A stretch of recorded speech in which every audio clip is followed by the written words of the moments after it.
Hi friends, வாங்க இன்றைக்கி வீடியோவில் ஒரு அன்பாக்சிங் வீடியோ தான் பார்க்க போகிறோம். பாக்ஸே தூக்க முடியலைங்க, செம்ம வெயிட்டு. ஸோ ரொம்ப நாளாக வாங்கணும்னு சொன்னது ஆஃபர் போட்டதுமே ஹஸ்பண்டை கன்வின்ஸ் பண்ணி ஆர்டர் பண்ணியாச்சு. ஓப்பன் பண்ணதுமே யூசர் மேனுவல், ஒரு thank you card and product list எல்லாமே கொடுத்துருந்தாங்க. அதெல்லாமே பார்த்து எடுத்து வச்சுட்டு ஒன்று ஒன்று அன்பாக்ஸ் பண்ண ஸ்டார்ட் பண்ணிட்டாங்க. நான் வந்து கிச்சனுக்கு கடாய் செட் ஆர்டர் பண்ணணும்னு சொல்லி பார்த்துட்டே இருந்தேன். பட் ஒன்று மட்டும் நான் ரொம்ப ஸ்ட்ராங்காக இருந்தேன், நான்ஸ்டிக் வந்து வாங்கக்கூடாதுன்னு சொல்லிட்டு. பிகாஸ் நம்ம வாங்கி யூஸ் பண்ண அந்த நான்ஸ்டிக் போயிடுச்சுன்னா அந்த கெமிக்கல் எல்லாமே ஃபுட்டில் ரிலீஸ் ஆகும்னு சொல்லுவாங்க.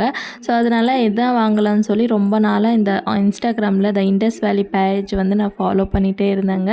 ஸோ அதை வந்து இப்போ ரீசெண்டாக 9th ஆனிவர்சரிக்கு ஆஃபர் போட்டிருந்தாங்க. இது வந்து கொஞ்சம் காஸ்ட் அதிகம் தான், பட் இது வந்து ஒன் டைம் இன்வெஸ்ட்மெண்ட்டாக தான் நான் பார்க்குறேன். வாங்கிட்டு இதை வந்து நம்ம ப்ராப்பராக மெயின்டைன் பண்ணி யூஸ் பண்ணோன்னா ரொம்ப வருஷத்துக்கு நம்ம இதை வந்து யூஸ் பண்ணிக்கலாம். எப்படி பண்ணுறதுன்னு இன்னொரு vlogல ஷேர் பண்ணுறேன். பாய்.